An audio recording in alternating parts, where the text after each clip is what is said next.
My mother announced to our entire family that I was the disappointment she never deserved, calling me a failure who would amount to nothing.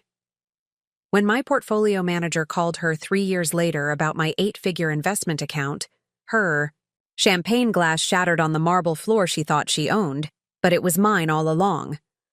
Before we jump back in, tell us where you're tuning in from. And if this story touches you, make sure you're subscribed, because tomorrow I've saved something extra special for you. The moment my mother declared me the family embarrassment happened during what should have been a celebration. It was my younger brother Marcus's graduation party, Harvard Business School, with honors, following faithfully in our father's footsteps. The Preston family legacy of financial brilliance continuing uninterrupted, or so everyone believed. Our family estate in Greenwich sprawled across 8 manicured acres, the kind of old money sanctuary where staff outnumbered family members and crystal chandeliers had provenance older than most small countries. That afternoon, the Garden Pavilion overflowed with finance titans, legacy admissions directors, and society matrons whose approval my mother, Eleanor Preston, had spent decades cultivating. I was arranging a display of Marcus's academic awards when I felt her presence behind me. My mother had always possessed that quality, the ability to lower the temperature of any room she entered, especially when her attention focused on me. "Alexandra," she said, her voice pitched precisely to carry no further than my ears. "Once you've finished with that little task, I need you in the library, immediately." Not a request, never a request from Eleanor Preston. In our family's library, my late grandfather's sanctuary with first editions and leather furnishings that smelled of legacy and exclusivity, my mother stood by the fireplace, one manicured hand resting on the mantel beside the generations of Preston family photographs. I noticed, as I always did, the conspicuous absence of my own achievements among them. "The Whitfields are here," she said without preamble. "Margaret's daughter Isabel just made junior partner at Goldman, the youngest." In her division's history, she straightened a photograph of Marcus accepting some academic honor. "She's asked about you, of course. Everyone has. Wondering what you're doing with yourself now that it's been, 3 years since that online venture of yours failed?" 4 years, I corrected quietly. And Margot's wasn't a failure. I sold it. My mother waved away this detail as irrelevant.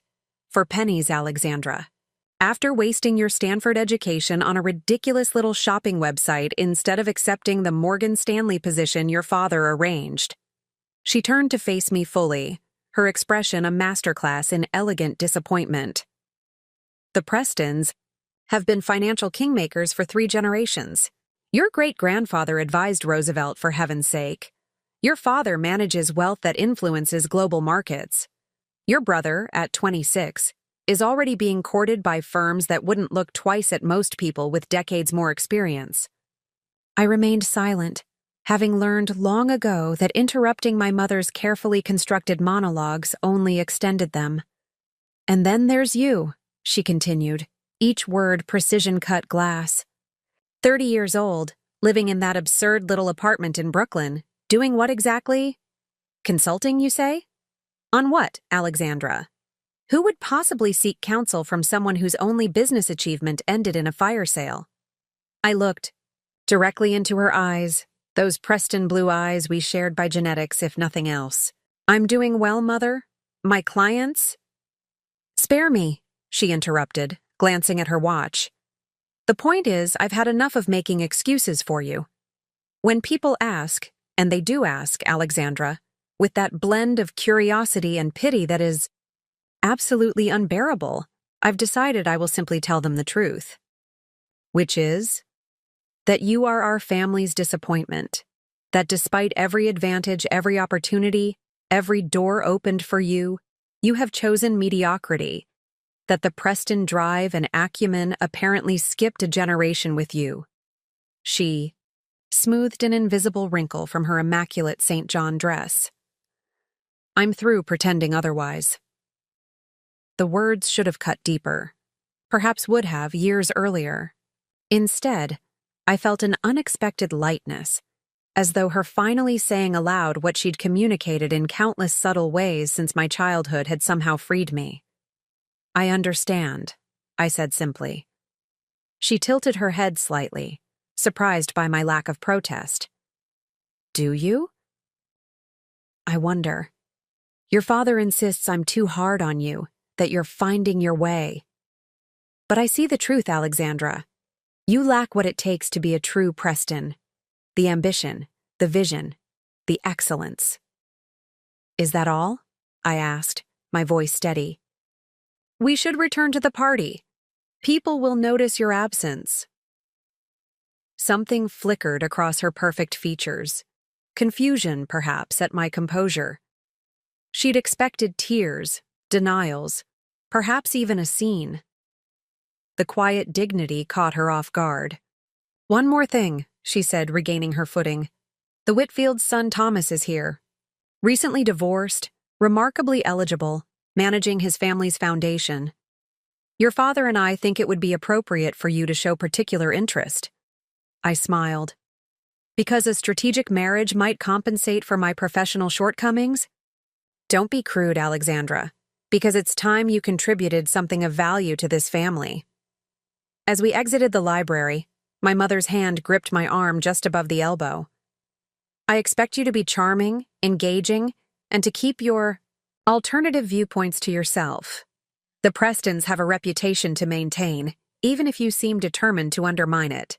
The garden party continued in full swing as we rejoined it separately. My mother immediately swept into a circle of socially strategic conversations, while I found a quiet moment by the champagne fountain. From this vantage point, I could observe the careful choreography of wealth and influence that had been the backdrop of my entire life. Marcus caught my eye from across the lawn and excused himself from his admirers to join me. "Library Summit?" he asked quietly, handing me a fresh glass of champagne. "You've got that look." "The usual," I replied. "Family disappointment, wasted potential. Why can't you be more like Marcus?" He winced. "I wish she wouldn't." "Don't," I said, genuinely. "You've earned every accolade. I'm proud of you." My brother studied me carefully. At 4 years my junior, he had somehow always seemed the older sibling, more strategic, more polished, more Preston. "You know what's insane?" he said finally. "She has absolutely no idea what you're actually doing, does she?" I smiled, took a sip of champagne. "Not a clue." "Are you ever going to tell them?" I watched as my mother laughed at something Thomas, Whitfield said, her eyes already calculating potential merger possibilities between our families. "What would be the point?" I asked. "Mother made up her mind about me long before I sold Margot's. Nothing I do will ever fit her definition of success because she never approved of the path. But if she knew about—" "She doesn't need to know," I interrupted gently. "And neither does anyone else here." Marcus shook his head. "You're the strangest person, Alex. Anyone else would be shouting their accomplishments from the rooftops, especially to silence critics, especially Mother." I shrugged. Perhaps I don't recognize her right to judge the value of my life. My brother's expression shifted to something like admiration mixed with confusion. How did two people raised in the same house turn out so differently? "Nature versus nurture. The eternal mystery," I replied lightly. "Now go circulate before Mother sends a search party. I believe you're needed for photographs with the Harriman's daughter. Potential matrimonial merger target."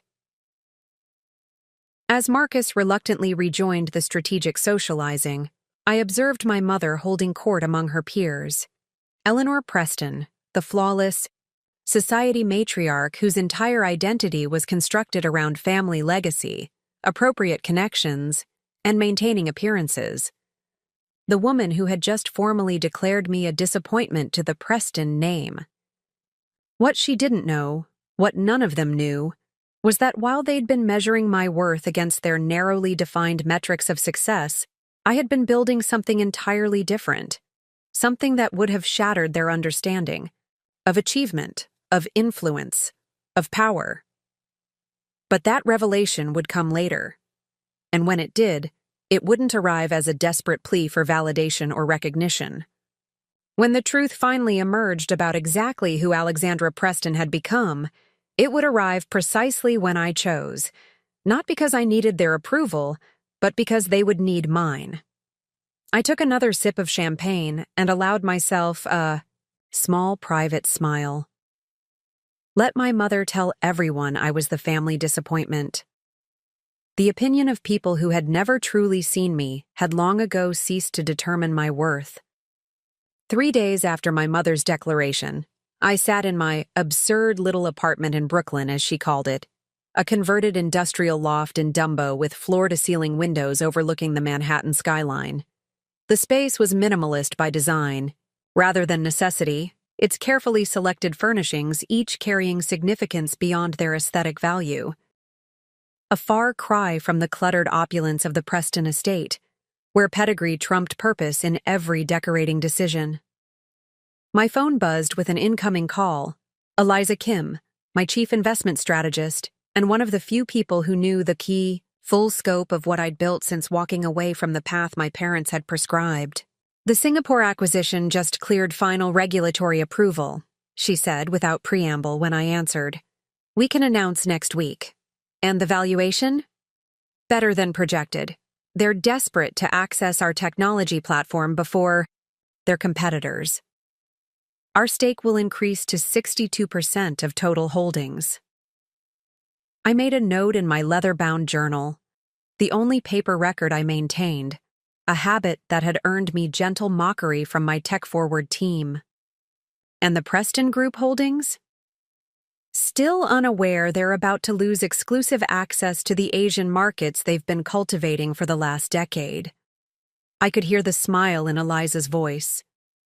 Your father's firm has built their entire emerging market strategy on infrastructure that will be under our control within 30 days. They'll adapt, I said, feeling a curious blend of professional satisfaction and personal conflict. The Preston Group has survived market shifts for generations. Not like this one, Eliza countered. Alex, when are you going to tell them? This acquisition puts your net worth above the entire Preston family combined. You're about to control financial technology that will fundamentally alter how global markets function. Your parents' world is built on systems you're rendering obsolete. I moved to the window, watching the Brooklyn Bridge span the divide between my world and the Manhattan skyline where my family's legacy was headquartered. They wouldn't understand what I've built, Eliza. To them, success only has meaning within their established frameworks: boardrooms, legacy institutions, traditional power structures. So, you're just going to let them continue believing you're some small-time consultant living paycheck to paycheck in Brooklyn, while you're actually building something that matters, I finished quietly. Something that will democratize financial access for millions of people traditional institutions have excluded. Yes. Eliza sighed. You're the strangest billionaire I've ever worked for, Alexandra Preston. Technically not a billionaire yet, I corrected. Not until the Singapore deal closes. Semantics. The point is, most people who've achieved what you have would be shoving it in the faces of anyone who ever doubted them. Especially a mother who literally called them a disappointment 3 days ago. I smiled despite myself. I don't need my mother's validation, Eliza. I outgrew that particular hunger years ago. Fine. But can I at least convince you to upgrade your security? The moment this acquisition hits the financial press, your profile changes dramatically. You won't be able to maintain the anonymity you've cultivated. Preparing and narrating. This story took us a lot of time, so if you are enjoying it, subscribe to our channel. It means a lot to us. Now back to the story. She was right, of course. For 4 years, I'd operated in the background, building Finhaven Technologies through a complex structure of holding companies and investment vehicles that deliberately obscured my position as founder and majority shareholder. Only a handful of people knew that the revolutionary financial technology platform poised to disrupt global banking had been created by the disappointment of the Preston family. "I'll consider additional security," I conceded. After the announcement, "And the Preston estate dinner this weekend? Are you still attending?" I had almost forgotten. My father's 65th birthday celebration, an event that would gather the most influential figures in finance and old money society under the crystal chandeliers of my childhood home, an occasion my mother had been planning for months, where my brother's achievements would be spotlighted and my perceived failures carefully minimized. "Yes," I said after a moment. "I'll be there." "Wearing what?" Eliza pressed. "Please tell me not another one of those intentionally unimpressive outfits you wear to family functions." I laughed. "What's wrong with my family function attire?" "Alex, you own majority stakes in 3 fashion houses. You have designers who would kill to dress you exclusively. Yet every time you see your family, you deliberately choose clothes that scream struggling millennial." "I prefer understated." "Professional," I corrected. "You wore a Target sweater to Thanksgiving." "It was a perfectly nice sweater." Eliza's exasperation was palpable even through the phone. "This is exactly what I'm talking about. You've created this elaborate performance of mediocrity for your family while building an empire they can't even imagine. At some point, this stops being strategic and starts becoming, I don't know, psychological." Her words hit closer to truth than I wanted to admit. What had begun as a desire for independence, to prove I could succeed without the Preston name opening doors, had evolved into something more complex. I'd discovered a certain freedom in being underestimated, in operating without the weight of family expectations. Perhaps I had become too comfortable in that shadow existence. "The Singapore acquisition changes things," I acknowledged. "I won't be able to maintain the same level of anonymity once the deal is public." "So, what's the plan?" Eliza asked. "For the Preston estate dinner this weekend, I mean. One last performance as the family disappointment before your face is on the cover of every business publication next week?" I considered the question seriously. "I'm not going to orchestrate some dramatic reveal if that's what you're suggesting. That would be about proving something to them, and this was never about that." "Then what was it about, Alex?"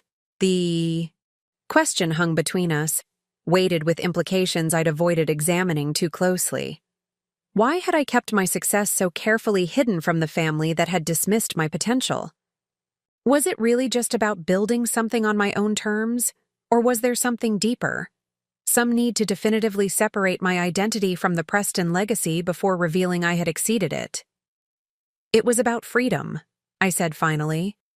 "The freedom to define success on my own terms, to build something with meaning beyond wealth accumulation and status.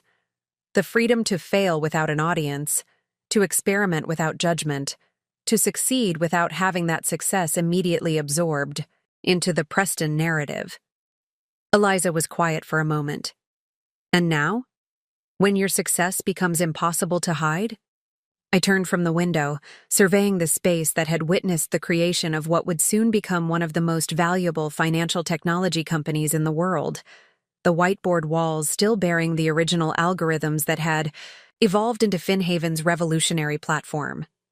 The battered couch where my founding team had crashed during those early marathon coding sessions. The kitchen table where we'd signed our first major contract, too broke to afford proper office space. "Now I protect what we've built," I said with newfound clarity. "I don't need a dramatic reveal or vindication. When the acquisition is announced, my role will become public knowledge through normal channels. If my family notices, they notice. If not..." I shrugged, though Eliza couldn't see the gesture. "Their perception doesn't change the reality of what we've accomplished. You really don't care if they know, do you?" Eliza sounded genuinely puzzled. "Even after what your mother said?" "I care about the work," I replied simply. "About the millions of people who will gain financial access through our platform. About the team that sacrificed to bring this vision to life. Those things matter." My mother's opinion doesn't. After finishing the call, I opened my laptop to review the final acquisition documents.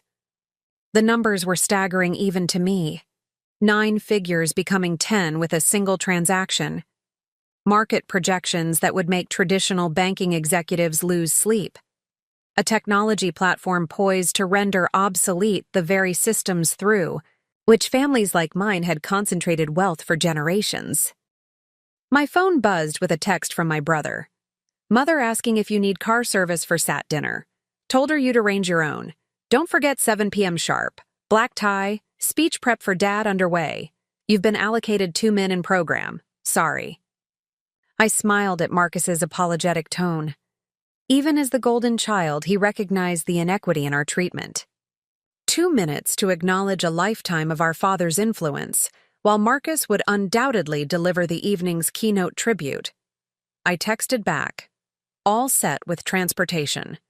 We'll arrive 6:45 to help with anything needed. Tell Mother not to worry about my remarks. I'll keep them appropriately brief. Setting down the phone, I returned to the acquisition documents with renewed focus. In less than a week, the financial world would be introduced to Alexandra Preston, not as the disappointment of a legacy family, but as the architect of its future. Not through dramatic confrontation or petty vindication, but through the undeniable evidence of what I had built while they were busy measuring my worth by outdated standards. The Preston name had opened doors for generations through the financial systems of the past. But the future belonged to those who could create the new systems, and I had spent 4 years building the skeleton key. The headquarters of Finhaven Technologies occupied the top 3 floors of a renovated industrial building in Chelsea, far from the traditional financial district where the Preston Group's gleaming skyscraper had dominated the Manhattan skyline for generations. I had chosen this location deliberately when we outgrew the Brooklyn loft, wanting a space that represented our ethos. Innovation built on solid foundations, transparency married with security, traditional strength reimagined for a new era. The morning before my father's birthday celebration, I arrived early for the final pre-announcement briefing with our executive team. The security guard at the desk greeted me with a simple nod. No special treatment, no recognition that the unassuming woman in jeans and a blazer owned the building and everything in it. I had established this culture intentionally, creating an environment where ideas outranked titles and impact mattered more than status. In the main conference room, 8 people awaited me. My core team, brilliant minds I had carefully recruited, not from prestigious financial institutions, but from unexpected corners of innovation. Eliza Kim, my chief strategist, had been a quantitative analyst at a boutique firm before developing an algorithm that caught my attention. Xavier Moreno, our chief technology officer, had dropped out of MIT to build financial inclusion tools for immigrant communities. Layla Washington, our head of global markets, had left a promising career at the Federal Reserve to help shape a system she believed could create more equitable access to capital. These were the people who had believed in my vision when it existed, only as mathematical models and ambitious frameworks, who had worked beside me through 3 pivots and countless setbacks, who had never once questioned my leadership despite my deliberate separation from the Preston name and the doors it could have opened. Singapore regulators signed off at 3 a.m. our time, Layla announced as I took my seat at the table. All clearances are complete. We can formally announce Monday as planned. The financial press has been receiving mysterious tips about a major disruption in global banking infrastructure, Xavier added with a slight smile. Bloomberg has 3 reporters dedicated to uncovering who's behind it. And what have they found? I asked, accepting the coffee Eliza slid across the table. Nothing concrete, she replied. They know Finhaven is the company behind the technology platform. They know we've been acquiring strategic infrastructure under various holding companies. But the ownership structure has held. They haven't connected the dots to you yet. That changes Monday, Layla reminded us. The SEC filings will make your controlling interest public. By Monday afternoon, everyone will know that Alexandra Preston, the overlooked daughter of traditional finance, has built the platform that's about to make much of her family's business model obsolete. I nodded, accepting this reality we had prepared for over years of careful development. Our messaging remains focused on the technology and its implications for financial access. My background is relevant only insofar as it informed the vision for democratizing these systems. Xavier leaned forward. Alex, with respect, the Preston angle is a major hook for the press. Your family's wealth was built on exactly the financial gatekeeping our platform eliminates. That contrast is compelling, especially given your father's position as the face of old guard banking. I understand the narrative appeal, I acknowledged. But Finhaven didn't succeed because of or in spite of my family name. It succeeded because we built better technology with a more inclusive vision. That's the story that matters. My team exchanged glances, a familiar moment when they collectively wondered why I remained so determined to separate my achievement from the family that had dismissed it. They respected my position, but didn't fully understand it. Eliza broke the momentary silence. The announcement has been scheduled for 9 a.m. Monday. The major financial networks will carry it live. We've arranged for you to ring the opening bell at the exchange afterward. The symbolism wasn't lost on me. My father had rung that same bell multiple times throughout his career, each occasion marking another expansion of the Preston Group's influence. Now his supposedly underachieving daughter would stand in that same spot, heralding a technology that would fundamentally transform the systems he had mastered. The Preston Group will be notified along with other major financial institutions at 8 a.m. Monday, Layla continued. Standard procedure, giving them an hour to process the announcement before markets open. Your father will receive the same briefing document as his competitors. Unless you want to call him before, Xavier suggested carefully. Give him some advance warning about what's coming. I considered this option briefly before shaking my head. No. The Preston Group receives the same information as everyone else. No special treatment, no early access. That's been our policy from the beginning. And the dinner tomorrow night? Eliza asked, her tone deliberately casual. The timing is interesting. You'll be celebrating your father's legacy approximately 36 hours before announcing the platform that will transform it. The room grew quiet. My team understood the personal complexity underlying our professional achievement. They had witnessed my careful separation from the Preston name, my deliberate choice to succeed on terms my family would never have approved.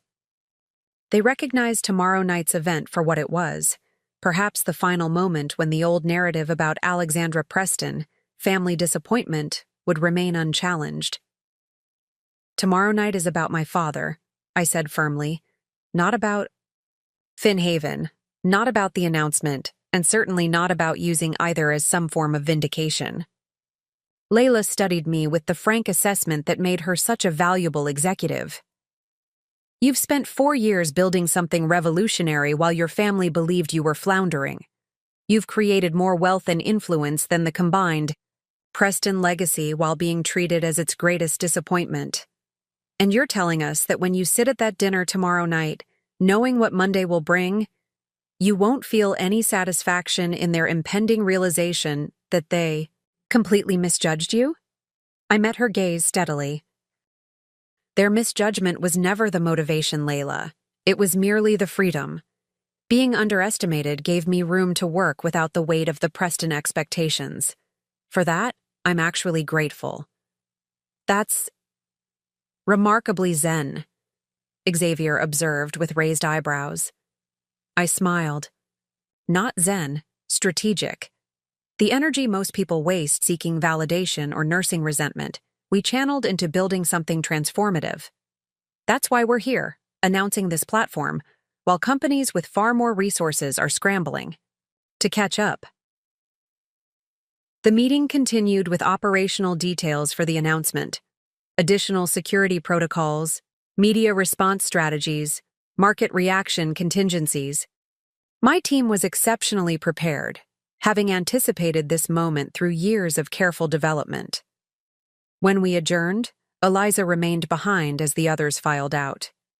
"You didn't answer Layla's question," she noted once we were alone. "Not really." "About whether I'll feel satisfaction?" She nodded. I considered the question more deeply. What I feel about Monday isn't about vindication. It's about confirmation of a principle I've staked my work on, that new systems will inevitably replace old ones, that inclusivity creates more robust markets than exclusivity, that the future belongs to those who design it rather than those who defend the past. "And the fact that your family represents those defending the past?" "Is incidental," I replied. "Meaningful to me personally, perhaps, but irrelevant to what we've built." Eliza studied me with the perceptiveness that had made her my most trusted advisor. "You know what I think? I think your greatest achievement isn't Finhaven. It's your liberation from needing your family's approval. That's what made everything else possible." Her observation struck closer to truth than I had allowed myself to acknowledge. The journey from seeking the Preston validation to recognizing its irrelevance had been the true transformation. Finhaven had emerged from that freedom, the clarity that came from defining success on my own terms rather than achieving predetermined markers on someone else's path. "Maybe you're right," I conceded. "So what will you wear to this dinner?" she asked, returning to her persistent concern with my deliberate downplaying of my success. I laughed. "I haven't decided." "Something that honors who you actually are," she suggested, not necessarily announcing your success, but not hiding from it either. She hesitated before adding, "Alex, whatever happens Monday, tomorrow night is the last time you'll experience your family dynamics the way they've always been. Once the announcement goes public, everything changes. How they see you, how you relate to them, how the world positions you in relation to the Preston legacy." "I know," I said quietly. "So maybe." She continued carefully. "Maybe instead of treating it as either a performance of the role they've assigned you or some dramatic reveal of who you've become, you could just be authentically present. Neither hiding nor announcing, just being exactly who you are before everything shifts." I considered her suggestion, recognizing its wisdom. For years, my family interactions had been carefully managed performances, deliberately understating my work, intentionally fulfilling their low expectations, strategically accepting the role of disappointment. There had been freedom in that, separation, but also a subtle cost. "I'll think about it," I promised. After Eliza left, I remained in the conference room, looking out over the Manhattan skyline. Somewhere in that forest of buildings stood the Preston Group headquarters, its logo illuminated against the sky as it had been throughout my childhood, the physical manifestation of the legacy I had been simultaneously born into and excluded from. By Monday afternoon, those same skyscrapers would house executives frantically assessing how Finhaven's technology would transform their operations. Boards would convene emergency meetings, analysts would issue revised projections, and somewhere, in that scramble of adaptation, my father would discover that the daughter he'd dismissed as lacking the Preston drive had actually reimagined it for a new era. I felt no triumph in this prospect, no vindictive satisfaction. What I felt instead was a calm certainty, not that I had proven them wrong, but that I had proven myself right. The vision they couldn't understand had manifested despite their doubts, not to refute them, but because it needed to exist. As I gathered my things to leave, I received a text from my mother. "Please arrive promptly at 7 tomorrow. Appropriate attire expected. The Whitfields will be seated at your table. Thomas. Specifically requested your company." I smiled at this familiar attempt at matchmaking, this persistent belief that my value lay in strategic alignment with another family dynasty. After Monday, such arrangements would take on an entirely different dimension. Less a rescue of the disappointing daughter and more a calculated alliance with the woman who had transformed modern finance. But that was Monday. Tomorrow night, for the last time, I would enter the Preston estate as they had always seen me. Not as performance or pretense, but as Eliza had suggested, authentically present in the final hours before everything changed. The evening of my father's 65th birthday celebration arrived with the kind of perfect early autumn weather that seemed specifically arranged for Preston family occasions. As my car approached the estate's wrought iron gates, I felt a curious sense of calm, a stark contrast to the nervous anticipation that had typically accompanied my returns to this place in recent years. I had taken Eliza's advice regarding my appearance, choosing neither the intentionally understated attire of previous family functions nor anything that overtly signaled my success. Instead, I wore a simple but impeccably tailored black dress from a young designer whose company I had quietly funded, paired with a single piece of jewelry, my grandmother's vintage emerald pendant.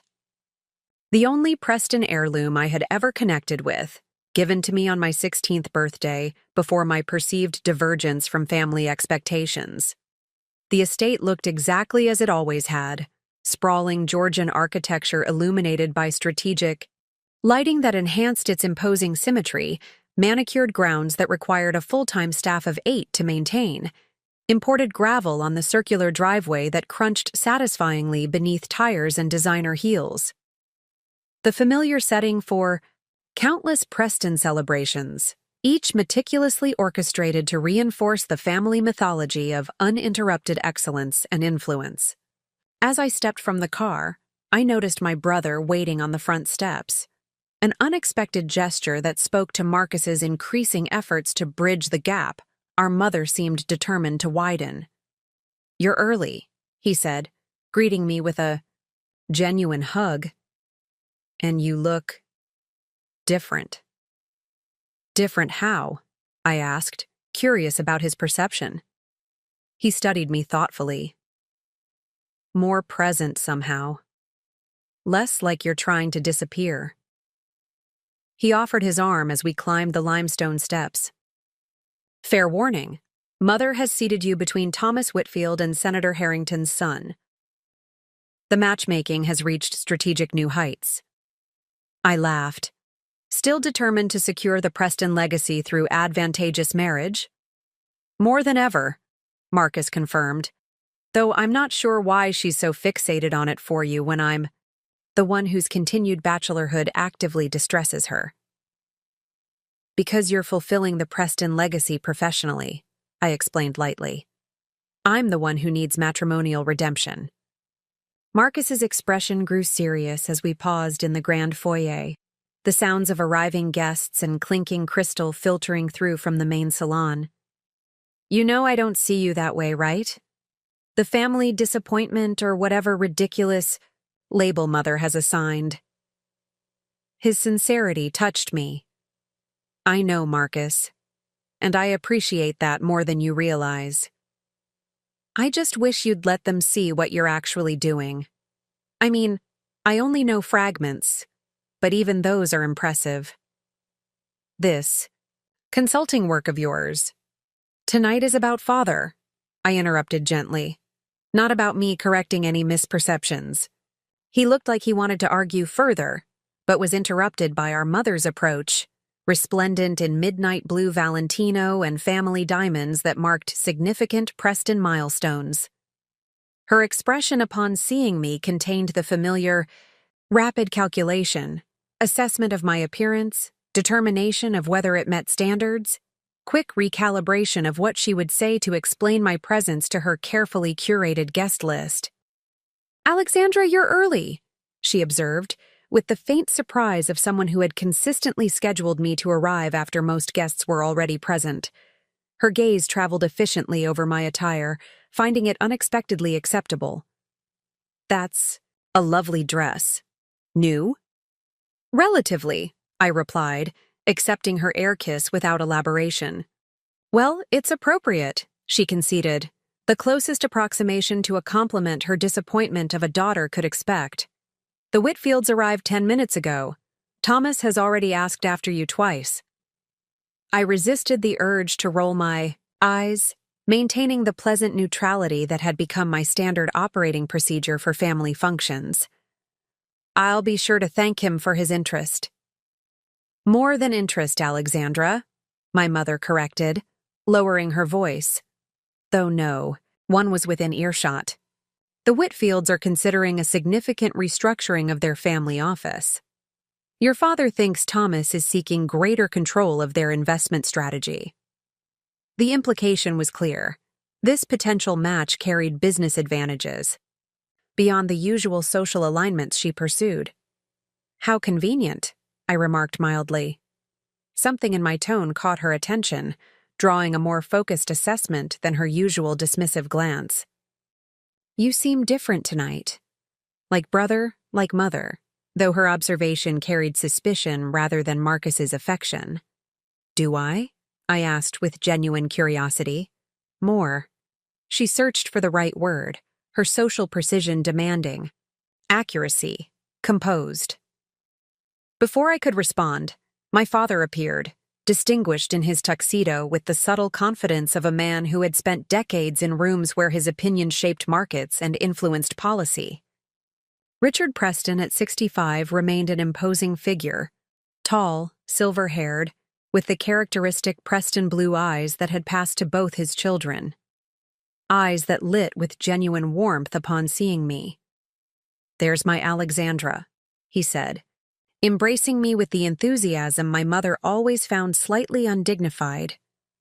Right on time as always. The minor fiction, that I was characteristically punctual rather than chronically disappointing, was one of his small kindnesses, his subtle attempt to present me more favorably in family mythology. Happy birthday, Father, I said, returning his embrace with genuine affection. Despite our professional divergence, the personal connection had remained largely intact, less weighted with expectation than my relationship with my mother, more accepting of my different path even if he didn't fully understand it. You look lovely, he said, holding me at arm's length for inspection. There's something different about you tonight, more confident. I smiled at this third variation on the same observation. Maybe I'm just happy to celebrate with you.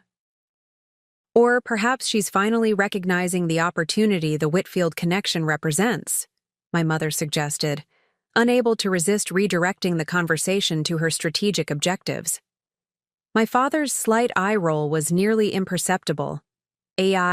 Private communication between us acknowledging, but not directly challenging Eleanor's matchmaking agenda. Whatever the reason, I'm glad to have both my children here. He offered each of us an arm. Shall we join our guests? I believe your mother has scheduled my entrance for precisely this moment.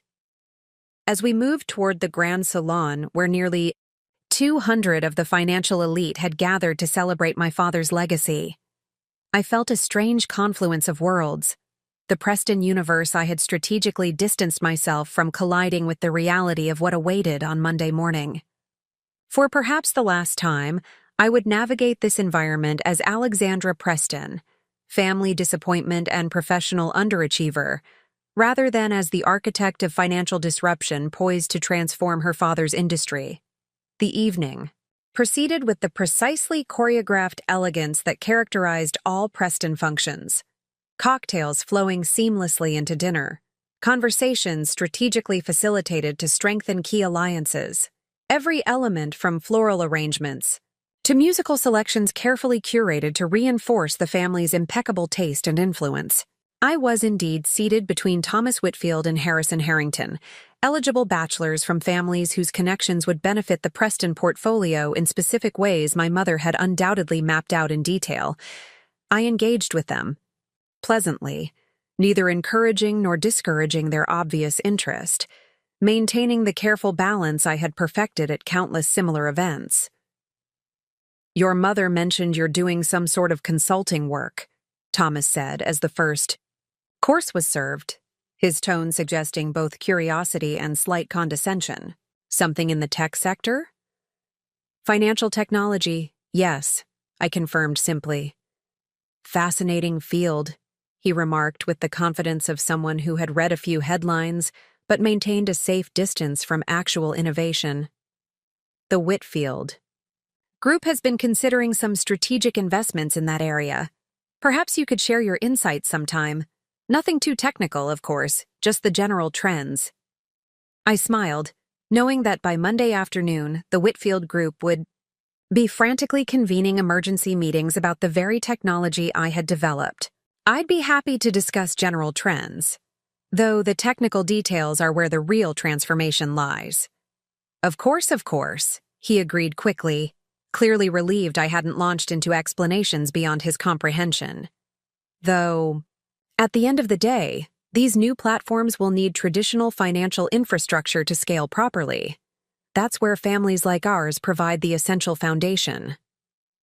The irony of his statement, articulated mere days before Finhaven, would announce technology specifically designed to circumvent that traditional infrastructure, was not lost on me. But I merely nodded, allowing him to elaborate on his outdated understanding, while Harrison Harrington awaited his turn to impress the supposedly underachieving Preston daughter with his recent yacht purchase. From across the table, my mother watched these interactions with approving attention, clearly pleased that I was fulfilling my designated role as attentive audience to men she deemed worthy potential partners. What she couldn't possibly know was that both the Whitfield and Harrington family offices had unknowingly invested in Finhaven's subsidiaries through blind funding structures, effectively financing the very disruption that would challenge their traditional business models. As dinner progressed toward the inevitable speeches celebrating my father's contributions to global finance, I found myself increasingly aware of the parallel realities I was navigating. The surface performance of the dutiful if disappointing daughter, alongside my private knowledge of Monday's impending revelation.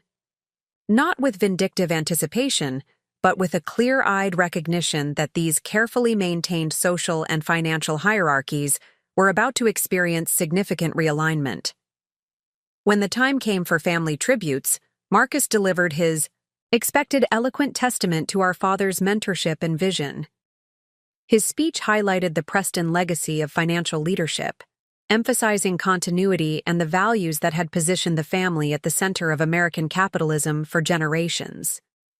The gathered guests nodded appreciatively, recognizing their shared commitment to preserving these established systems of influence and wealth. When my turn came, the obligatory 2 minutes my mother had allocated, I approached the microphone with a calm centeredness that felt significantly different from the tense performances of previous family functions. My father, I began, meeting his gaze across the room, taught me that true leadership isn't about maintaining systems that already work for you. It's about creating systems that work for everyone.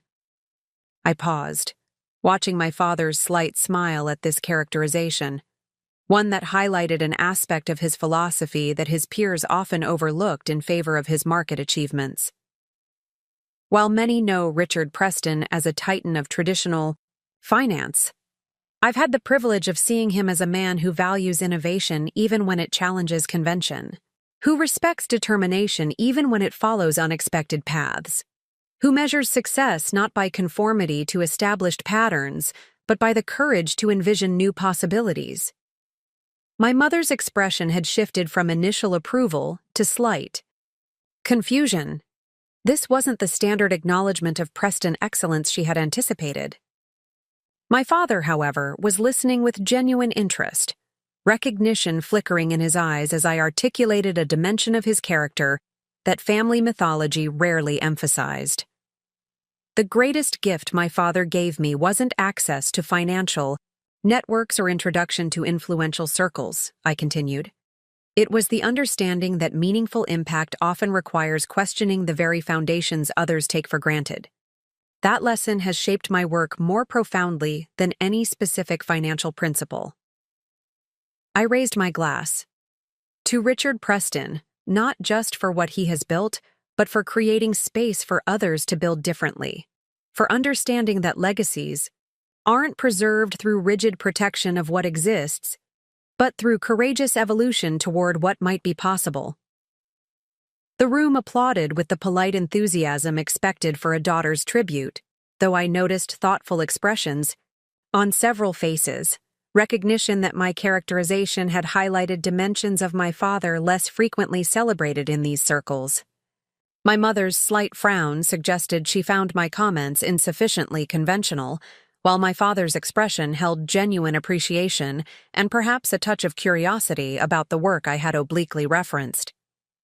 As I returned to my seat, Thomas Whitfield leaned toward me with renewed interest. That was unexpected. You sound almost like you're involved in something transformational. I smiled. Everyone's work transforms something, doesn't it? The question is merely scale and direction.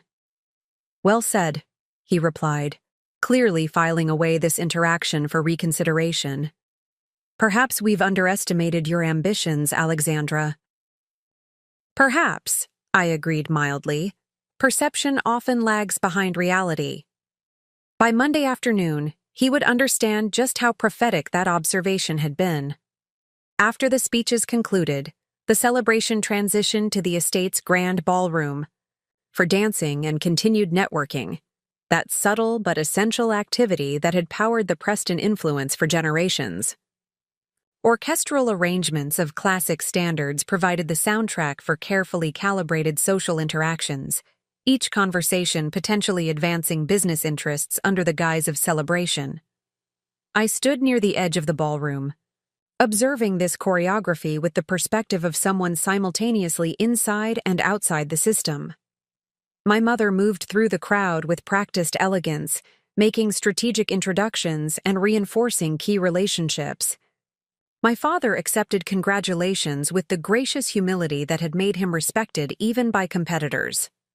Marcus expertly balanced deference to established power with hints of his own emerging influence, the perfect heir apparent. Your speech was interesting, came my father's voice as he appeared beside me, momentarily escaped from his admirers. Not the standard Preston tribute. I smiled. Was that a compliment or an observation? Both, I think. He studied me with genuine curiosity. You highlighted aspects of my approach that most people in this room have never noticed. Perhaps because they see what they expect to see, I suggested. The successful financier, the market influencer, the wealth manager, rather than the man who taught his daughter to question systems, not just master them. My father considered this assessment, sipping his scotch contemplatively. Your mother worries about you, you know. Mother worries about how I reflect on the Preston image, I corrected gently. Not the same thing. He didn't disagree. She wants security for you, success as she understands it. I know, I acknowledged. And I'm not angry about that anymore. She's operating from her own framework, her own understanding of what matters. And what about you, Alexandra? Are you finding what matters to you in this consulting work of yours? The question held genuine interest rather than the dismissive tone my mother might have used. I met his gaze directly. I am, more than I could have imagined. Something in my certainty caught his attention, prompting closer scrutiny. You've changed. There's a solidity to you that's new, a foundation that wasn't there before. Building something meaningful will do that, I replied simply. He nodded slowly. I wish you'd tell me more about this work.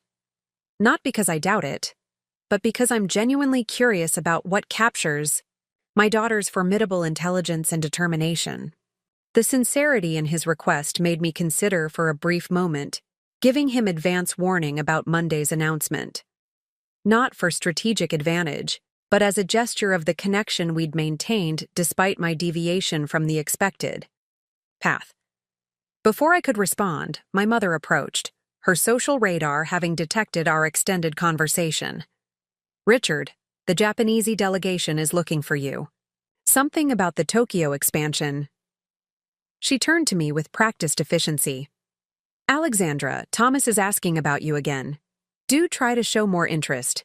The Whitfield's shipping infrastructure would pair exceptionally well with your father's Asian ventures.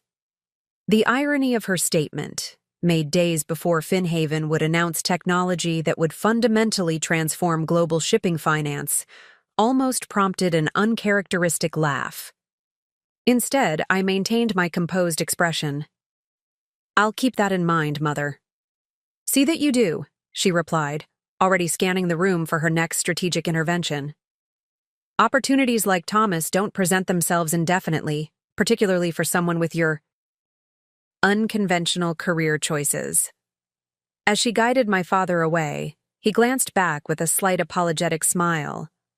Our familiar exchange whenever my mother's bluntness crossed into unnecessary critique.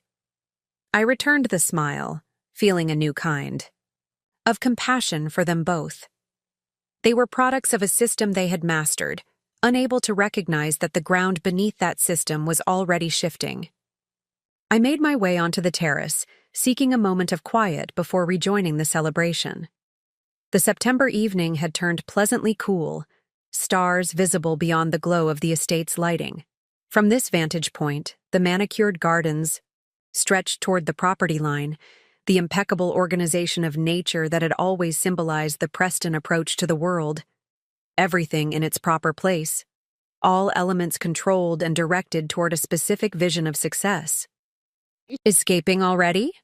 Came Marcus's voice as he joined me by the stone balustrade. Can't say I blame you. Mother's practically writing wedding invitations for you and Thomas. I laughed. She'll be disappointed. She usually is, he observed, wryly. At least when it comes to you, though I noticed something different tonight. You seem less affected by her expectations. More, I don't know, self-contained. Good description, I acknowledged. I've found there's freedom in recognizing that someone else's measuring stick doesn't have to be your own. He considered this, loosening his bow tie slightly. You know what's strange? For all her criticism of your choices, you're the only one of us who seems genuinely at peace. Father's constantly concerned about the next quarter's performance. I'm always trying to prove I deserve the Preston mantle, and Mother's perpetually worried about maintaining our position. But you, he gestured toward me, you carry none of that weight. His observation was surprisingly perceptive. That's because I stopped trying to succeed on terms that weren't meaningful to me. Once you define success for yourself, people's assessments become interesting data points rather than defining verdicts. Very philosophical, he noted with a half-smile. Though I imagine it's easier to be philosophical when you're not responsible for a multi-generational legacy. The weight of legacy is a choice, Marcus, I said gently. One you've made consciously, and I respect that, but it's still a choice, not an inevitability. He leaned against the balustrade, looking back toward the illuminated ballroom where generations of financial influence danced and networked. Sometimes I wonder what would happen if I just walked away, did something completely different, something that mattered beyond quarterly returns and market position. You could find out, I suggested. The Preston name would survive. He laughed without humor. Not according to Mother. The way she describes it, my adherence to the predetermined path is all that stands between our family and complete social and financial ruin. And yet here I am, the family disappointment. And somehow the world continues turning, I observed with a smile. Here you are indeed, Marcus agreed, studying me with renewed curiosity. Successfully doing something that none of us quite understands. Which reminds me, he lowered his voice conspiratorially. I heard Harrison Harrington's father complaining about a mysterious financial technology platform that's causing massive concern among traditional banks. Something about disintermediation of established systems sounded terribly innovative and threatening to the old guard. I maintained a neutral expression, though internally I noted that word of Finhaven had begun circulating even before the official announcement. The financial world is always evolving. Innovation, is inevitable. Marcus murmured, watching me carefully. The interesting part was when he mentioned rumors that a major announcement was coming Monday, something that would fundamentally realign market infrastructure, whatever that means. Sounds dramatic, I remarked mildly. It does, he agreed, still studying my face. Almost as dramatic as my brilliant sister who supposedly failed in business now advising on cutting-edge financial technology while saying cryptic things about defining success on her own terms. I met his gaze with a small smile. Perception and reality often operate on different timelines, Marcus. He shook his head slowly, a dawning realization in his expression. It's you, isn't it? Whatever's coming Monday, you're connected to it somehow. Instead of answering directly, I asked, do you remember when we were children and Father would take us to the office on weekends? How you would immediately go to his desk and start organizing his papers, while I would wander around, asking questions about why the systems worked the way they did? He nodded. You drove the executive team crazy, always asking why they couldn't do things differently. That curiosity never went away, I said simply. I just found different places to apply it. Marcus was quiet for a moment, processing the implications of what I hadn't quite said. Whatever it is you've built, Alex, is it good? I mean, does it matter beyond disruption for disruption's sake? The question touched me with its sincerity. Beneath the polished Preston air was still my younger brother, concerned with more than market position. It matters, I assured him. It makes financial systems more accessible to people who have been systematically excluded. It reduces artificial friction that benefits institutions at the expense of individuals. It creates more transparent pathways for capital to reach innovation. That sounds... He hesitated, searching for the right word. Important. It is, I confirmed. More important than proving anything to anyone about my worth or capability. He nodded slowly, then glanced back toward the ballroom. Mother's looking for you, probably for another strategic introduction. I should go back in, I agreed. One last evening of being exactly who they expect me to be. Marcus raised an eyebrow. And after tonight? I smiled.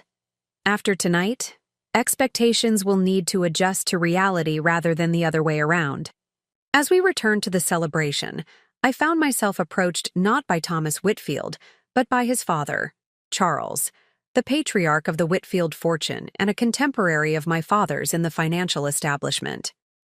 Alexandra, he greeted, me with the particular tone reserved for the underachieving offspring of peers. I understand you've been doing some work in financial technology. Consulting, is it? Among other things, I confirmed pleasantly. Fascinating field, he continued, his tone suggesting it was anything but. Though between us, I think there's excessive concern about these so-called disruptive platforms. The financial infrastructure that families like ours have built over generations isn't so easily displaced by algorithms and digital interfaces. I nodded thoughtfully. That's certainly one perspective. The realistic perspective, he corrected with paternal condescension.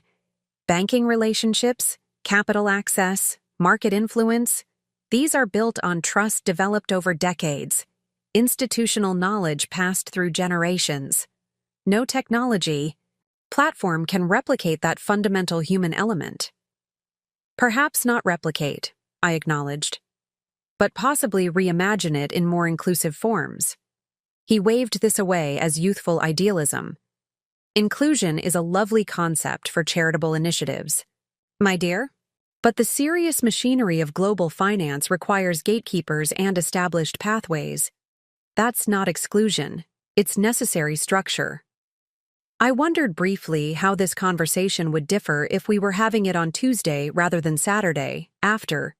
The Finhaven announcement had revealed my role in creating exactly the kind of platform he was dismissing, and after the market had begun responding to its implications for his industry. Structure can evolve while maintaining integrity, I suggested. Sometimes the most effective innovations preserve what works while transforming what doesn't. Spoken like someone with limited experience in actual markets, he replied with the indulgent smile. No offense intended, of course. Your father and I have simply witnessed too many supposed revolutions that ultimately required the stability our institutions provide. No offense taken, I assured him with genuine equanimity. Monday will be interesting. He raised an eyebrow. Monday? Markets are always interesting at the beginning of the week, I clarified smoothly. New possibilities, fresh perspectives. As Charles Whitfield was called away by another guest, I caught my mother watching our interaction with obvious disappointment, likely interpreting my failure to impress the Whitfield patriarch as another missed opportunity for advantageous connection. What none of them could possibly know was that by Monday afternoon, the dynamic between our families would be fundamentally altered, not by strategic marriage, but by technological disruption that would reposition the very foundations of their influence. For now, though, I continued playing my assigned role for the remainder of the evening, the underachieving daughter making a respectful appearance at her father's celebration. I accepted the subtle condescension from family friends, who asked vague questions about my little consulting business, with the same pleasant detachment I'd cultivated for years. I deflected my mother's increasingly transparent attempts to position me advantageously for Thomas Whitfield's attention. But beneath this familiar performance ran a quiet current of anticipation, not for vindication or recognition, but for the freedom that Monday would bring. Freedom from pretense, from strategic diminishment, from the careful management of others' perceptions. After years of intentional separation between my family identity and my professional reality, the coming announcement would finally align. These worlds, not through my seeking validation, but through the natural emergence of undeniable truth. As the evening drew to a close and guests began departing, my father found me again, this time with a gift, a small box carefully wrapped. A little something to remember tonight, he explained as I accepted it. Perhaps not as conventional, as your mother might prefer, but I thought it suited you better. Inside was not the typical Preston gift of family jewelry or symbolic heirloom, but a beautifully crafted compass, its case inscribed with words from Ralph Waldo Emerson. Do not follow where the path may lead. Go instead where there is no path, and leave a trail. I looked up in surprise, genuinely touched by the unexpected sentiment. I may not fully understand the path you've chosen, Alexandra, my father said quietly, but I've always respected your determination to define it for yourself. The sincerity in his voice created a moment of connection that transcended our professional divergence, a recognition that beneath the Preston legacy and expectations existed a simpler relationship between a father and daughter. Thank you, I said simply, the words encompassing more than just the gift. He nodded, understanding the broader acknowledgement. Whatever you're building, I hope it matters. Not to the Preston name or to market position, but to you. That's the success that counts in the end. As he rejoined my mother to bid farewell, to the remaining guests, I held the compass in my palm, feeling its weight and significance.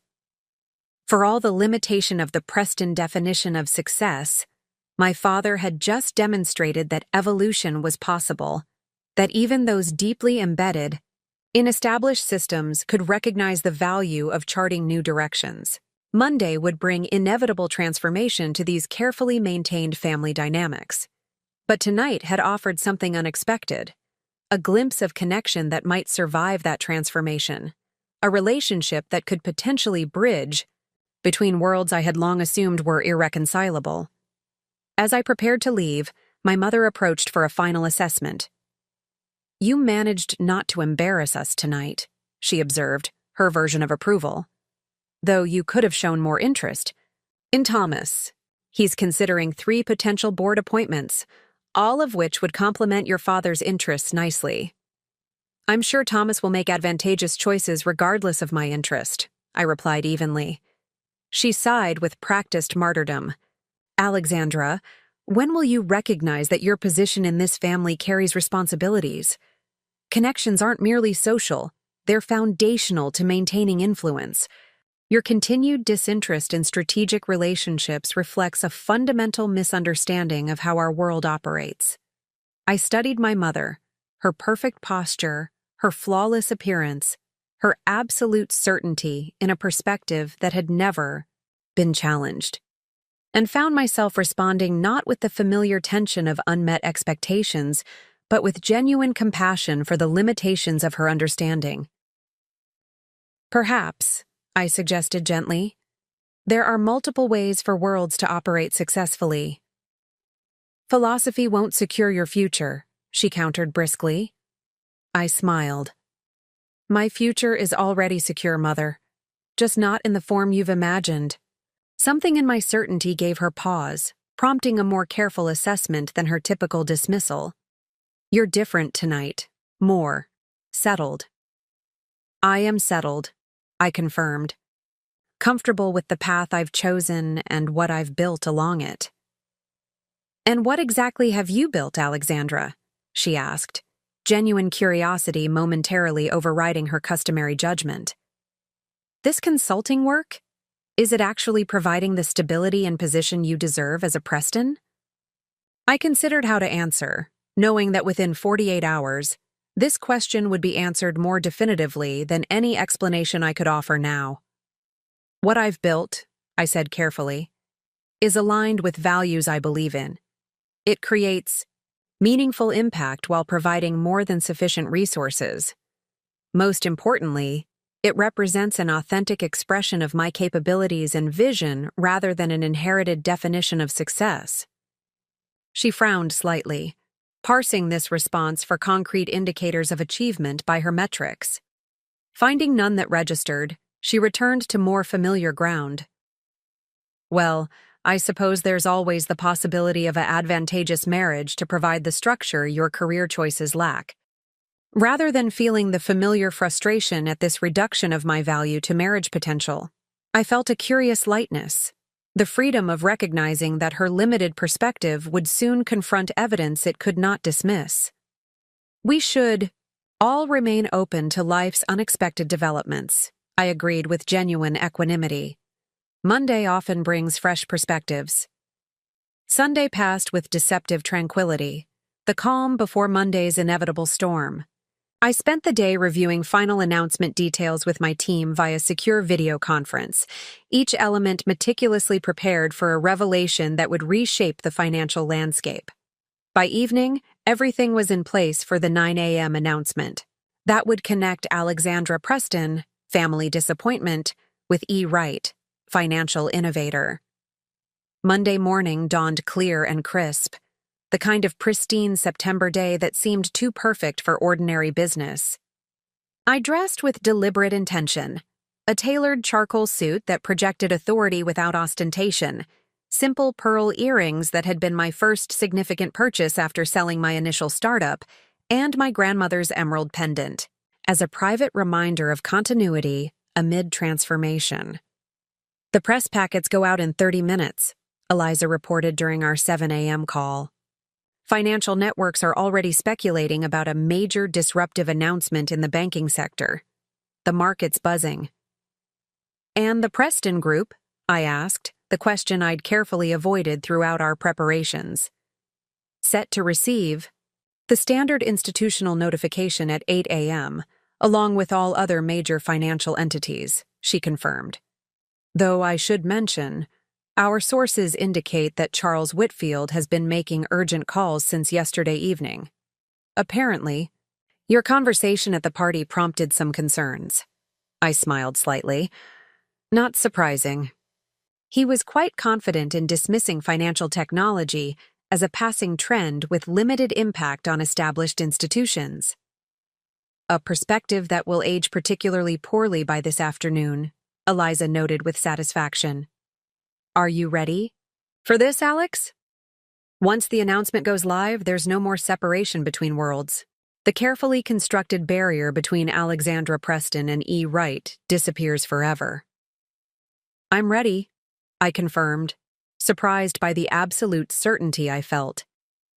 It was never about hiding permanently, just about creating space to build. Something authentic, something that would be evaluated on its own merits rather than as an extension of or reaction to the Preston name. "Mission accomplished, then," Eliza said warmly. "The valuation speaks for itself. No one can claim nepotism or family connections when you've built this entirely outside their systems and influence." At precisely 8 a.m., the formal notifications went out to major financial institutions worldwide, including the Preston Group. A simple, factual briefing document outlining Finhaven's technology platform, its successfully completed acquisition of key infrastructure components, and its implications for traditional banking operations. At the bottom, listed among the executive leadership, Alexandra Preston, founder and chief executive officer. I imagined the document arriving in my father's email, pictured him scanning it with the efficiency of someone who had processed countless market advisories over decades. Envisioned the moment of recognition when my name registered not as his underachieving daughter, but as the architect of a system that would fundamentally transform his industry. At 8:17 a.m., my phone rang. My father's private line. I answered with calm certainty. "Good morning, Father." A brief silence then. "Finhaven Technologies." His voice carried neither anger nor shock, but a measured assessment I recognized from countless business discussions throughout my childhood. "Your consulting work, I presume?" "Yes," I confirmed simply. Another pause. "The Singapore acquisition, that's been causing ripples in Asian markets for months. That was you?" "That was us," I corrected gently. "I have an exceptional team. Valued at—" I heard paper rustling as he referenced the document. $4, $7 billion after the acquisition. Closes. With technology that essentially disintermediates traditional banking infrastructure for cross-border transactions and capital formation. His tone held the growing recognition of what this actually meant, both for the industry and for his perception of his daughter. "That's the simplest explanation, yes." "Alexandra," he said finally, "why didn't you tell me? All these years, when your mother and I thought—" He stopped, recalibrating. "When we believed you were struggling to find direction." The question was fair, asked without accusation. "I needed to build this independently," I explained. "Not as a Preston venture or with Preston connections.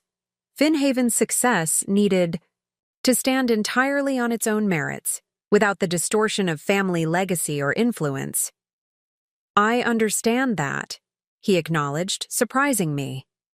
"But even after you'd achieved initial success, the Series A funding, the early growth, why maintain the separation?" I considered how to articulate what had evolved from necessary independence to strategic advantage. "Being underestimated created freedom, Father. Operating without scrutiny or external expectations allowed us to develop approaches that might have been dismissed within traditional frameworks. The separation wasn't about rejecting the Preston name. It was about creating space for innovation that existing systems couldn't envision." His thoughtful silence suggested he was processing this perspective with genuine consideration. The platform description, disintermediation of established pathways, democratizing access to capital, formation, these aren't just technological innovations. They're philosophical challenges to how our industry has operated for generations. "Yes," I confirmed. "The technology enables the philosophy, but the philosophy drives the technology. Financial systems shouldn't concentrate opportunity based on existing advantage. They should expand it based on genuine value creation." Another pause, longer this time. Then, with genuine curiosity, "Does it work?" Not just technically, but practically? Can these systems actually deliver the access and efficiency they promise without sacrificing necessary controls? The question revealed why my father had maintained respect throughout an industry often characterized by self-interest and short-term thinking. Unlike many of his peers, he remained genuinely interested in whether new approaches might legitimately improve existing systems, not just in defending those systems against change. It works, I assured him. We've run parallel implementations alongside traditional structures for 18 months. The results are compelling enough that even conventional institutions will need to adapt, rather than resist. Including the Preston Group, he observed, the reality of his position in this transformation becoming clearer. Including the Preston Group, I confirmed gently. Though your existing relationships and expertise remain valuable, they just need to operate within evolved systems. He was quiet again, and I could almost see him at his desk in the Preston Group headquarters, the familiar skyline visible through floor-to-ceiling windows, processing how fundamentally the ground beneath that view was shifting. Your mother is going to find this challenging, he said finally, with masterful understatement that prompted a genuine laugh from me. I imagine she will, I agreed, though perhaps not for the reasons one might expect. Oh? Mother's primary concern has always been the Preston position and influence, I explained. Finhaven doesn't diminish that. It transforms it. The question is whether she can recognize influence in new forms rather than clinging to old definitions. A question for all of us in this industry, my father acknowledged thoughtfully. Alexandra. He hesitated, then continued with uncharacteristic uncertainty. I'm not entirely sure what the appropriate response is here. As your father, proud seems an insufficient word for what you've built. As the head of a financial institution whose operations your technology will fundamentally disrupt, I'm admittedly concerned. As someone who has spent a lifetime believing in certain structures that you're now challenging, I'm reconsidering assumptions I've held as foundational. His honesty touched me deeply, the willingness to acknowledge complexity rather than retreat into defensive certainty. All of those responses make sense, I assured him. This isn't about personal victory or institutional defeat. It's about necessary evolution. The financial world doesn't need to discard everything that came before, just adapt to what comes next. What comes next? He repeated thoughtfully. Alexandra, before the official announcement, may I ask one question as your father rather than as Richard Preston of the Preston Group? Of course. Are you happy? Not successful or influential or innovative, though you are clearly all of those things, but actually satisfied with the path you've created? The question revealed what ultimately mattered to him beyond market position or family legacy. And I could answer with complete honesty. Yes. Building something aligned with my values, working with people who share that vision, creating impact that extends beyond wealth accumulation. It's brought a fulfillment that following the expected path never could have. I heard him exhale slowly. Then, regardless of how the markets respond today, or how your mother processes this revelation, I need you to know that I'm genuinely proud of you. Not because of the valuation or the innovation, but because you had the courage to define success on your own terms. Before I could respond, I heard a commotion in the background, voices rising in his office, the distinctive clip of my mother's heels approaching with purpose. I believe your mother has just received the notification, my father observed dryly. Should I let you go? I offered. Perhaps that would be wise, he agreed, though I suspect you'll be hearing from her directly momentarily.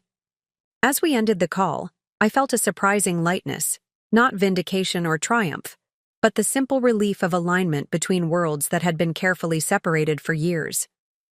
My father's response had been neither the defensive rejection I had half expected nor the immediate celebration that would have rung false, but something more valuable. genuine recognition of what I had built, coupled with honest acknowledgement of its implications. I had barely set down my phone when it rang again. Not my mother, as anticipated, but Marcus. "Alexandra Preston, financial revolutionary," he greeted me, his tone blending surprise with admiration. "The notifications just hit Preston Group. Father's office looks like a war room, and mother is, well, processing, would be a generous description." I smiled at his characterization. "I just spoke with father." And? He was thoughtful, measured, genuinely interested in understanding the technology and its implications. Marcus made a sound of acknowledgement. That's father, always the strategist, looking 3 moves ahead even when the board has been overturned. He paused. Mother, however, is operating on a different timeline. Currently, somewhere between denial and... Actually, I'm not sure there's a name for what's happening. She keeps saying there must be some mistake, that the Alexandra Preston listed as founder and CEO must be someone else with the same name. Despite the seriousness of the moment, I couldn't help laughing. Classic mother. When reality doesn't conform to her expectations, reality must be mistaken. "She's on her way to your office," Marcus warned, "or where she thinks your office is, that consulting space you've maintained as a front in Midtown. She's determined to sort out this confusion before the announcement goes public." "Well, she won't find me there," I noted calmly. "The official announcement happens in..." I checked my watch. 23 minutes from Finhaven headquarters in Chelsea, followed by the opening bell ceremony at the exchange. Marcus whistled low. "You're ringing the opening bell? That's..." Significant. "Symbolic," I corrected. "A recognition that financial systems are entering a new phase." "A phase you're leading," he observed. "Alex, all these years when Mother was dismissing your work, and I was feeling guilty about following the Preston path while you supposedly struggled, you were building something revolutionary." "I wasn't struggling," I assured him. "I was just building differently than expected." "Does Finhaven have a position for a reformed traditional finance guy?" he asked, surprising me. "Someone who knows the old systems intimately but is increasingly convinced they need transformation." The question suggested that the revelation wasn't just changing how my family perceived me, but potentially how Marcus viewed his own path. "We're always looking for people who understand both where finance has been and where it needs to go," I replied carefully. "Though I'd want you to be certain about your motivations. Working at Finhaven wouldn't be about rejecting the Preston legacy, it would be about evolving it." "I've been questioning my path for longer than you realize," he admitted. "Not the work itself, but the narrowness of its impact. What you said last night about legacy being a choice, not an inevitability, it resonated more than you know." Before I could respond, my phone signaled another incoming call. My mother this time, her name flashing on the screen with an urgency that seemed to transcend the digital interface. "Mother is calling," I told Marcus. "Wish me luck." "You don't need luck," he replied with newfound respect. "You've already won. She just doesn't know it yet." I switched calls, answering with composed neutrality. "Good morning, Mother." Alexandra," she began, her voice tightly controlled. "There appears to be some bizarre confusion happening at your father's office. Something about a technology company with a preposterous valuation and someone using your name as its founder. I'm on my way to your office to address this before it becomes an embarrassing situation for the family." The fact that she could interpret the situation only as identity theft rather than actual achievement revealed the depth of her certainty that I was incapable of significant success. In the past, this dismissal might have stung. Now, it merely highlighted how completely perception could diverge from reality when filtered through rigid expectations. "There's no confusion, Mother," I replied calmly. "Finhaven Technologies is my company. I founded it 4 years ago after selling Margot's, the failed venture, as you've called it. though the sale actually provided the seed funding for what became Finhaven. Silence. Then, that's not possible. Not probable by your assessment, I corrected gently, but entirely possible, as the documentation you've received confirms. But I could almost see her struggling to integrate this information. With her established narrative, you've been working as a consultant, living in Brooklyn, disconnected from the proper financial circles. I've been building a financial technology platform that now facilitates transactions for institutions across 17 countries, I clarified. Living in a property I own, outright in Dumbo, and creating new financial circles rather than seeking admission to existing ones. The silence extended, punctuated only by what sounded like her car coming to a stop, presumably outside the decoy office she believed I occupied. $4.7 billion, she finally said, the figure apparently the only concrete detail she could grasp from the dissolution of her certainties. After the Singapore acquisition closes this morning, yes, I confirmed. Though the valuation was never the objective, the systemic transformation is what matters. Another extended silence.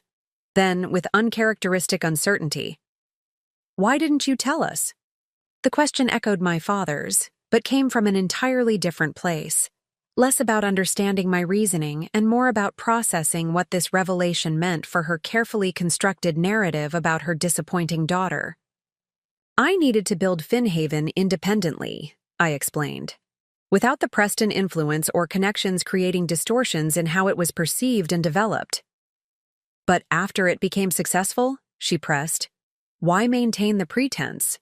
Why allow me, to believe you were underachieving when you were actually... She couldn't quite articulate the scale of her misperception. It wasn't about deception, I assured her. It was about creating space for authentic development. And perhaps, I added with gentle honesty, about recognizing that your assessment of my worth wasn't something I needed to correct. Your perception of me was yours to maintain or reconsider. The silence that followed suggested she was confronting not just the reality of my success, but the deeper implication that her judgment had become irrelevant to my sense of achievement, that I had built something significant without seeking her approval or validation. The announcement, she said finally, her voice regaining some of its customary precision. It's happening soon? 9 o'clock, I confirmed, followed by the opening bell ceremony at the exchange. You're ringing the opening bell, she repeated, the symbolic weight of this tradition clearly registering. She had attended numerous such ceremonies beside my father over decades, each marking significant moments in the Preston Group's expansion. Now, her supposedly underachieving daughter would stand in that same spot, representing not an extension of the Preston legacy, but a transformation of the systems that had defined it. Yes, I confirmed simply. Another pause, then with renewed determination. We should be there. Your father and I. The family should present a united front for an achievement of this magnitude. The request revealed how quickly she was pivoting, from dismissing my capability to recognizing the advantage of association, from questioning the possibility of my success to positioning it within the Preston narrative. Classic Eleanor Preston. Adaptation. Recalibrating to maintain position even as the ground shifted beneath her carefully arranged world. This isn't about the Preston United Front, I replied gently but firmly. Finhaven succeeded because it operated independently from established systems, including family legacy. The announcement needs to maintain that clarity. But surely, she began, then stopped, perhaps recognizing the fundamental shift in dynamic between us. I was no longer the daughter seeking approval or acceptance into the Preston definition of success. I had created my own definition and manifested it so substantially that the traditional power structure between us had been irrevocably altered. I understand, she said finally. the words clearly unfamiliar and uncomfortable. Will you at least allow us to acknowledge the achievement appropriately? Perhaps a dinner at the estate once the announcement has been properly managed. I smiled at this characteristic attempt to regain control through social orchestration. We can discuss appropriate acknowledgement later. Right now, I need to focus on the announcement and its immediate implications for the markets. Of course, she agreed with unexpected deference. Alexandra. She hesitated, then continued with uncharacteristic uncertainty. I may have misunderstood certain aspects of your professional development. Coming from Eleanor Preston, this was the equivalent of a full apology and admission of error, a seismic shift in her carefully maintained certainty about my limitations. Perspectives evolve when new information becomes available, I replied diplomatically, offering her a graceful framework for adjusting her position without requiring explicit acknowledgement of how completely she had misjudged my capability and achievement. As we ended the call, I felt neither triumph nor vindication in her recalibration, but something more valuable, the freedom of having worlds finally align, of no longer navigating between carefully separated identities, of standing fully in the integration of who I had become through the journey of building something meaningful on my own terms. When my phone rang again moments later, I expected further family processing. Instead, it was Eliza, her voice carrying the controlled excitement of imminent revelation. The exchange is ready. Financial networks are speculating wildly. Our team is in position. She paused. How did it go with your family? Better than expected, I replied truthfully. Father was thoughtful and genuinely interested in understanding the innovation. Mother is recalibrating rapidly. And how are you feeling? 15 minutes until the world connects, Alexandra. Preston, family disappointment, with E. Wright, financial revolutionary. I considered the question seriously, taking stock of my internal state with the same clarity I'd applied to building Finhaven. Ready, I said finally. Not for vindication or recognition, but for integration. For bringing together worlds that have been artificially separated, for standing fully in what we've created and its potential for meaningful transformation. Then let's make some history, Eliza said warmly. Your car is waiting downstairs? As I gathered my things and prepared to leave for the announcement that would forever alter my relationship with the Preston legacy, I caught sight of my reflection in the window. Not the carefully diminished version of myself I had presented at family functions, nor the strategically separated identity I had maintained professionally, but the integrated reality of who I had become through the journey of defining success on my own terms. Alexandra Preston, who had transformed limitation into opportunity, who had converted underestimation into strategic advantage, who had built something meaningful not despite rejection, but because of the freedom it provided to envision possibilities beyond conventional understanding. The woman who would soon stand at the center of the financial world, not because she had embraced the Preston legacy, but because she had reimagined what legacy truly meant. The transformation from private achievement to public recognition happened with breathtaking speed. At precisely 9 a.m., the coordinated announcement of Finhaven's Singapore acquisition and revolutionary financial platform hit every major business network simultaneously. Financial analysts who had been speculating about mysterious market disruption suddenly had concrete details, not just about the technology that would transform global banking infrastructure, but about its creator. Finhaven Technologies, the financial platform valued at $7 billion after this morning's Singapore acquisition, was founded by Alexandra Preston, the CNBC anchor announced, her professional composure momentarily slipping as she processed the significance. Yes, that Alexandra Preston, daughter of Richard Preston, chairman of the Preston Group, one of the traditional banking institutions whose business model Finhaven's technology directly challenges. The car television displayed real-time market Reactions as we moved through Manhattan toward the exchange. Financial stocks experiencing immediate pressure. Technology indices rising sharply. Analysts scrambling to reconcile previously dismissed disruptive threats with the sudden revelation that they had materialized not from some unknown startup, but from within the family lineage of financial royalty. The implications are seismic, a Bloomberg analyst explained to viewers. FinHaven's platform essentially bypasses traditional banking gatekeepers for cross-border capital formation and transaction settlement. But perhaps more significant is who created it. Alexandra Preston has effectively reimagined the very systems her family helped establish over generations. As we neared the exchange, my phone lit up with messages from industry leaders, venture capitalists, former doubters, and curious connections, all suddenly discovering that the underachieving Preston daughter had been quietly building one of the most valuable financial technology platforms in the world. Thomas Whitfield's message stood out among them.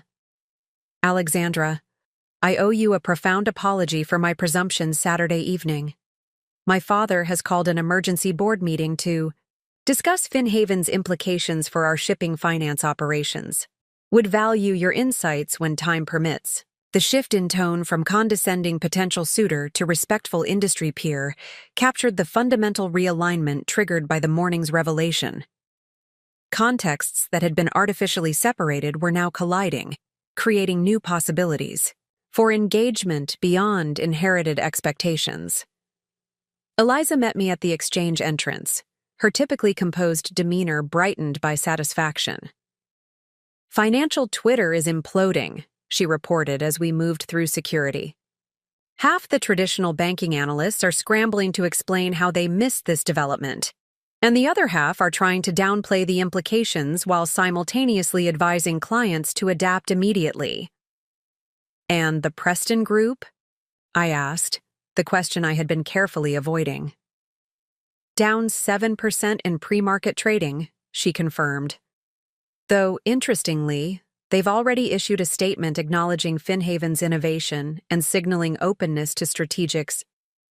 Adaptation. Your father moves quickly. This proactive response didn't surprise me. Richard Preston had maintained his position through decades of market evolution by recognizing shifts early and adapting strategically rather than resisting defensively. While many of his peers would spend today in denial or dismissal, he was already positioning the Preston Group for integration with the new reality. The exchange trading floor buzzed with unusual energy. Financial markets thrived on information advantages and structural certainties, and FinHaven had just disrupted both.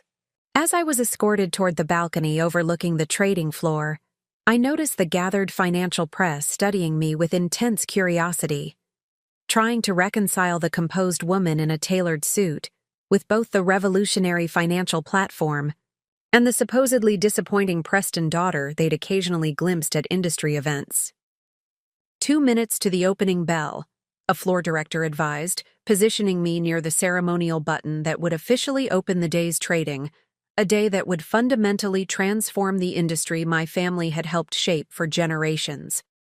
Nervous? Eliza asked quietly, standing beside me as cameras positioned for the live broadcast that would be viewed in financial centers worldwide. Centered, I corrected. This moment isn't about personal validation or family narrative. It's about introducing systems that can make finance more accessible and transparent for millions of people. That purpose transcends any individual recognition. She nodded, understanding as always that my motivation had never been proving critics wrong, but creating something that mattered beyond conventional metrics of success. As the final countdown began, I surveyed the trading floor below. The physical manifestation of financial systems that had operated with remarkable consistency for decades, systems that FinHaven would now help transform not through destruction, but through evolution. Not erasing what came before, but building something more inclusive upon its foundation. 10 seconds, the floor director announced. In that moment of anticipation, a curious calm settled over me. Not the satisfaction of vindication, but the fulfillment of alignment. The artificial separation between worlds was dissolving, integration replacing compartmentalization, authenticity replacing strategic performance. 3, 2, 1. I pressed the button, the familiar bell resonating throughout the exchange as trading officially opened. Cameras captured the moment for financial networks worldwide, introducing Alexandra Preston not as the disappointing daughter of a financial dynasty, but as the architect of its evolving future. The immediate interviews passed in a blur of focused engagement. Financial reporters asking substantive questions about Finhaven's technology, implementation timelines, and market implications. I addressed each query with the clarity that came from years of development and testing, emphasizing the practical impact rather than personal achievement. Finhaven didn't emerge from opposition to traditional systems, I explained to a CNBC reporter who framed the platform as rebellion against my family's industry. It developed from recognizing their limitations and envisioning more inclusive possibilities. Revolution through evolution, not destruction. Did your background in traditional finance through the Preston family influence Finhaven's development? A Bloomberg analyst asked. Absolutely, I acknowledged. Understanding established systems was essential to reimagining them effectively. The goal was never rejecting what existed, but expanding what was possible, creating infrastructure that preserves necessary stability while eliminating unnecessary gatekeeping. As the morning progressed, the market continued processing Finhaven's implications, not just for banking institutions, but for the entire ecosystem of global finance. Traditional financial stocks steadied after initial pressure, as analysts recognized that adaptation rather than extinction was the likely outcome. Technology indices continued climbing as investors recognized broader implications beyond immediate disruption. By midday, the Preston Group had stabilized, down only 3%, significantly outperforming competitors who lacked my father's strategic adaptability. Their official statement had evolved into a more comprehensive response, acknowledging Finhaven's innovation while highlighting the Preston Group's capacity to integrate new technologies into established client relationships. The financial landscape is evolving rapidly, my father was quoted in their press release. The Preston Group has maintained market leadership through generations by recognizing transformation early and adapting purposefully. We view Finhaven's technology as an opportunity to enhance our client services rather than a challenge to our fundamental value proposition. The statement revealed his exceptional strategic agility, reframing potential disruption as opportunity, positioning the Preston Group not as defender of outdated systems, but as evolved interpreter between established relationships and new technologies. This adaptability had always been his greatest strength, the quality that had maintained the Preston influence through decades of market evolution.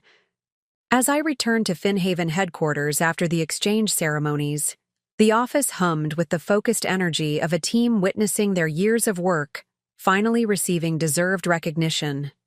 Developers who had coded through countless revision cycles, strategists who had mapped implementation pathways across regulatory frameworks, operations specialists who had built infrastructure for scale while maintaining security. The team has something for you, Eliza announced as I entered. The main workspace where everyone had gathered. Xavier stepped forward, holding a simply framed document, the original whiteboard sketch of Finhaven's core architecture from 4 years earlier, preserved digitally before being erased for the next development iteration. We thought today was the right moment to remind you where this started, he explained as he presented the frame.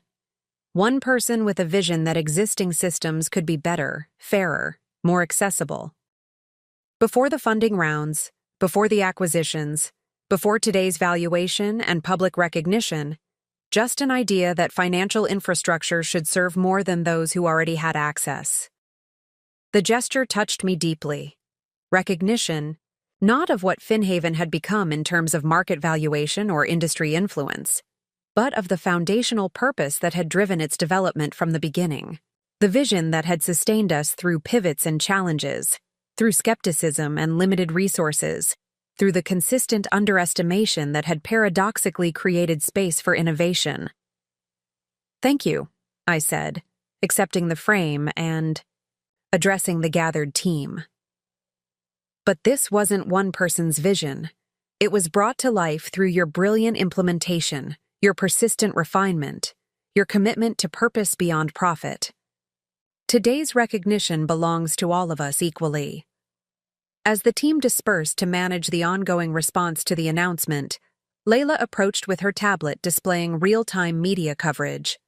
"The narrative is evolving interestingly," she observed. "It started as banking heiress disrupts family industry, but it's shifting to something more substantive. Recognition that Finhaven represents necessary evolution rather than mere disruption for disruption's sake." "That's the story that matters," I agreed. "Not personal vindication or family drama, but meaningful transformation of systems that need evolution." "Speaking of family drama," she continued with carefully neutral professionalism, "your mother has called the office 17 times in the past hour. Your executive assistant has been politely explaining that you're unavailable until this afternoon." I smiled at this predictable response. Eleanor Preston would be frantically recalibrating her narrative, determining how to position her daughter's unexpected success within her carefully constructed social framework. "I'll speak with her this evening," I decided, "after markets close and the initial media cycle completes." "Also," Layla added with unusual hesitation, "your brother arrived about 20 minutes ago. He's waiting in the visitor conference room. Said he wanted to see Finhaven in person rather than reading about it in analyst reports." This unexpected development suggested Marcus was processing the revelation with more personal consideration than professional analysis. Less concerned with market implications, and more focused on what this meant for his understanding of his sister and potentially his own path.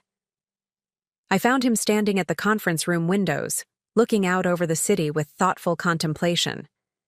He turned as I entered, his expression suggesting he was seeing me with new clarity. "Up next, you've got 2 more standout stories right on your screen. If this one hit the mark, you won't want to pass these up. Just click and check them out. And don't forget to subscribe and turn on the notification bell so you don't miss any upload from us."